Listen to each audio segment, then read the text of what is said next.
Well, hello everybody. This is Sportmentary along with the Comish from Winnipeg, and he's joining me for a big blue recap for week number 4. And before I let you get the ball rolling, I'll say that your music is uplifting, but is inappropriate for tonight's podcast. I'll tell you what, the song is called Destination, and I thank SoundJ.com for that music. The reason I chose Destination is because I think the Bombers are heading for a destination unknown. And it could be a winless season after what I watched last night. I can tell you where their destination is. Not the playoffs. Right? We know that. And we know that if they're probably going to have a losing record. There's a prognosticator if you want one. Well, let's take a look back at what happened last night in the Bomber recap. Victory was almost theirs until Ricky Ray showed his veteran leadership and hit Jason Barnes for that winning touchdown, and the Bombers had no answer. Alec Brink was just not in sync with his offense. And Did you say stink? I'm not going to call him names. Listen, he's a professional athlete, and they all have bad games. But I'm going to say that I don't think he's starting quarterback material at this point, and I don't know if he ever will be. He's been with the team for now 3 years, and the last time he had a start, he was booed out of the stadium, basically. And this time, we're just lucky that game was not at home. Because if that game was at home, it would have made the Bomber fans look really bad, because I'm sure the boos would have been raining down like hail during a thunderstorm. Hey, you know what? Something just came to mind. What do good coaches, the coaching staff, do when they have an inept quarterback? Okay? Run the ball. Run the ball, or a quick little short passes, right? Especially at the end of the game where you might have a chance to win.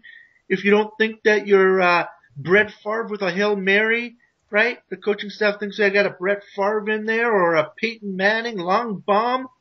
No, you don't have that. Think Baltimore Ravens when they won the Super Bowl. They didn't leave it to the quarterback, right? They left it to the defense and some running, some short little 5-10 yard passes, simplified the game for him. All right, manage the game. I hate to use that word, manage the game. They didn't manage squat at the end of that game. Well, here's the other interesting point about that. You're right. He didn't manage the game. Did he not realize he didn't have Terrence Edwards there to open up some space in the field to make those long bombs possible? I don't know which game. It's pretty sad when you as a fan get to a point where you think you could outcoach a coach, but I don't think anybody who watched that game could understand what Gary Crowton was doing. I'll tell you this. That last drive, or the second last drive. You mentioned wanting to coach. I don't want to coach. I wouldn't want to coach those guys, right? God, the stress. I'm stressed as a fan. Can you imagine coaching those guys?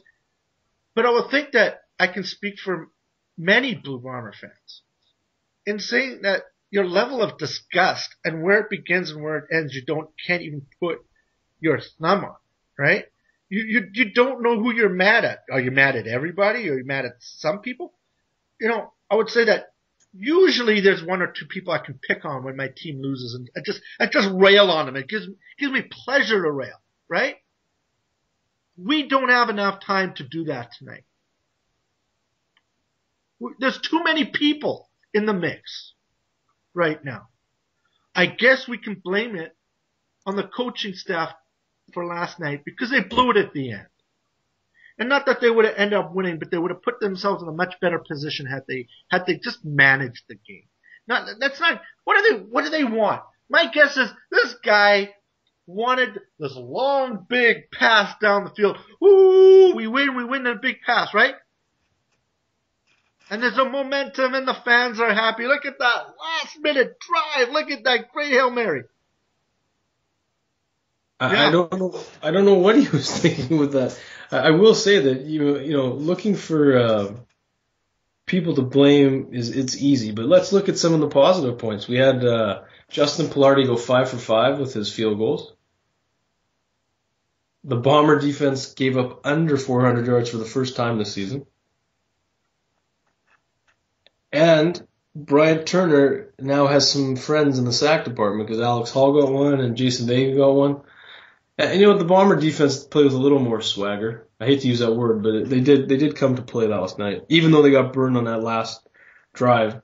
To that point, they'd only given up 18 or 17 points, right? I don't think you blamed the defense last night. I'm going to agree with you. 25 points in the CFL. Come on, that's a good game. That puts your team in position to win.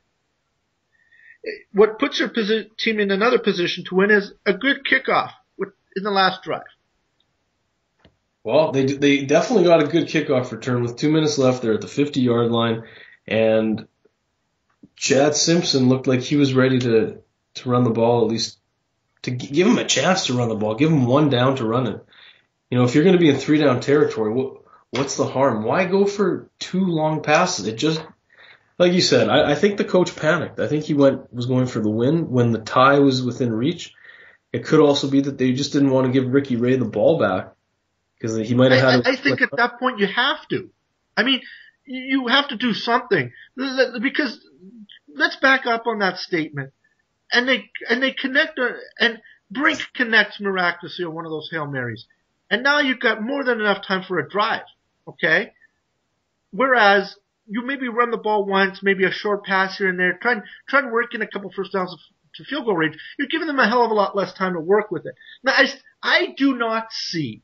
Okay, I do not see what you have to lose by managing the game at the end and working for a field goal.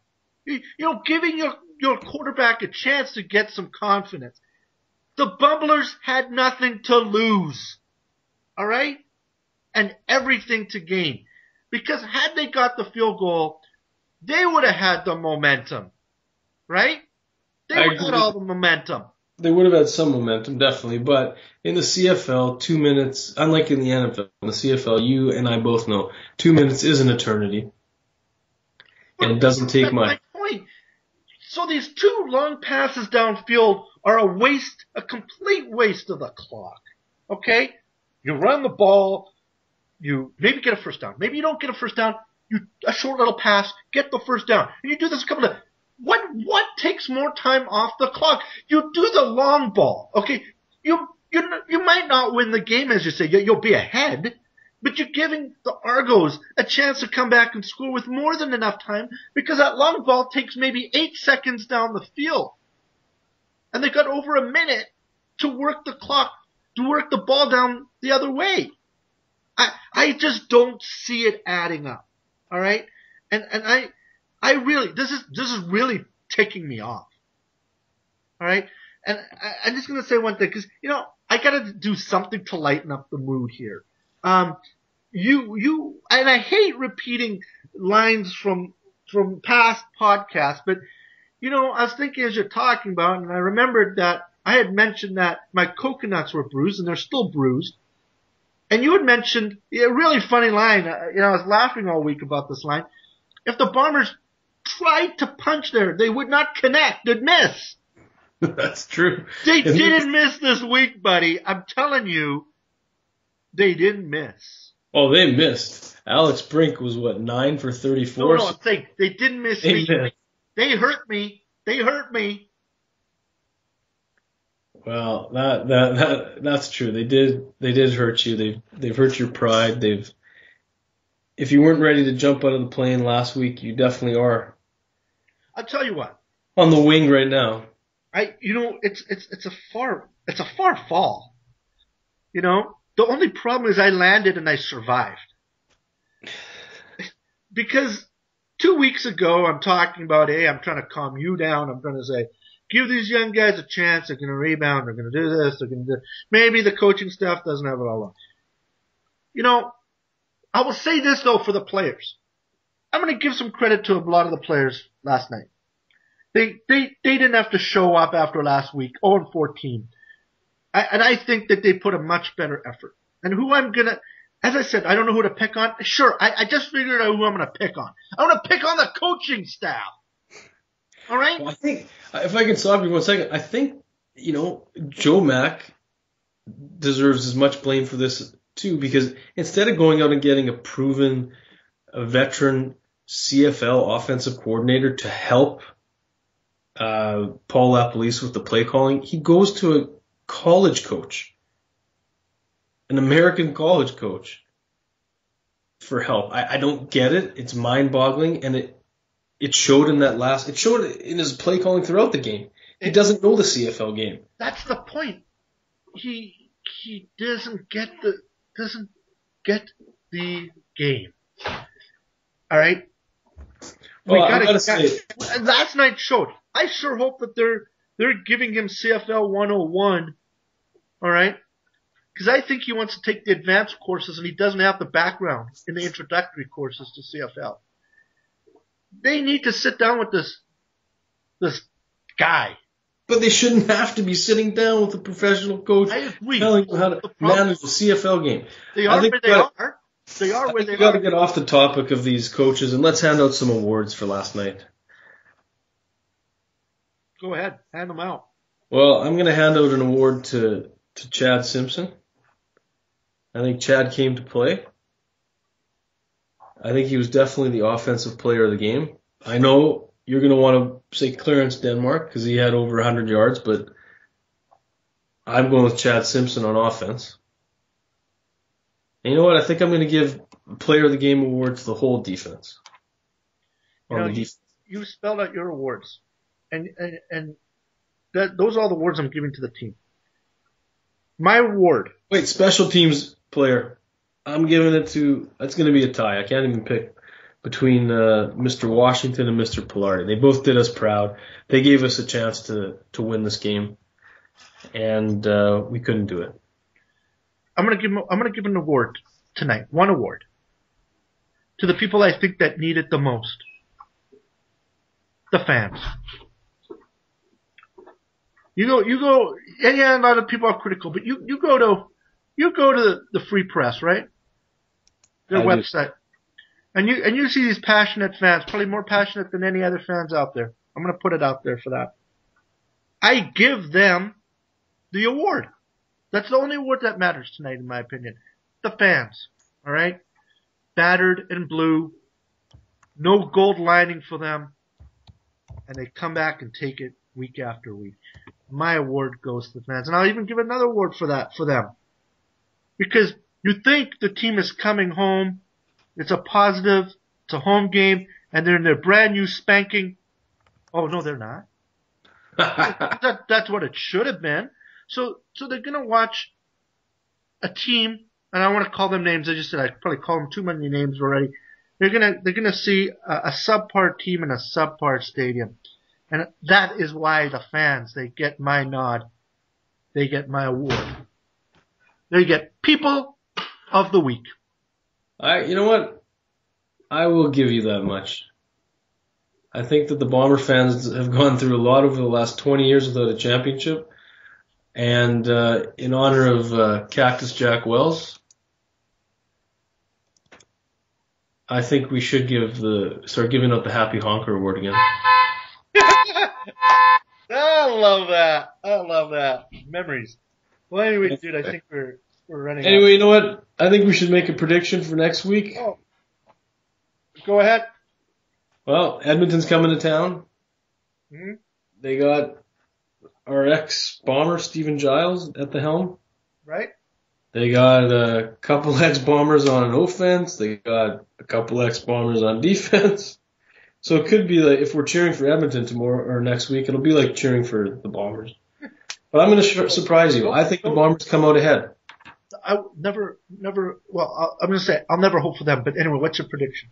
I'm saying the Bombers will win 18-12. Okay. And I'm going to say this, 27-26 Eskies. Ouch. Take that one. And see how the fans the great fans, the greatest sports fans in the world, take that leaving the stadium. Because as if they need to be punched anymore. Right? As if they need that anymore. Well, I can tell you, if Alex Brink starts next week, it is not going to be pretty if he misses even one of his first pass attempt. They're going to be on him like a, well, it's not appropriate to say, but Comish, they'll be on him like a bee on honey. How's that? can you look to the two sound bites for next week? Fans booing. All right? Yeah. I think we might have to use it when we mention Stink's name. And the Velvazulas, which I swear is something we had back in the day at Bombers. That is what we used. We didn't call them Velvazulas or whatever they called them in South Africa in the World Cup. Look for that sound, right? I'll look for it. I know I've got my work cut out for me, just as the Bombers do, to try to end this winless streak and give us some hope as we wait for the Jets season to begin. Right. And hopefully that's a good one. Anyway, we got to wrap it up. All right. So everybody, you can still join us for another podcast this week on our Face-Off page at sportmentary.com. That is sportmentary.com. Look for the Face-Off page, and that's a listing of our most recent podcasts, as well as you can see a few previous Blue Bomber recaps on our Blue Bomber update page. Thank you for joining us, and we'll see you next week for another Big Blue recap. And thanks to SoundJ.com for the music. Thank you. See you next week, dude.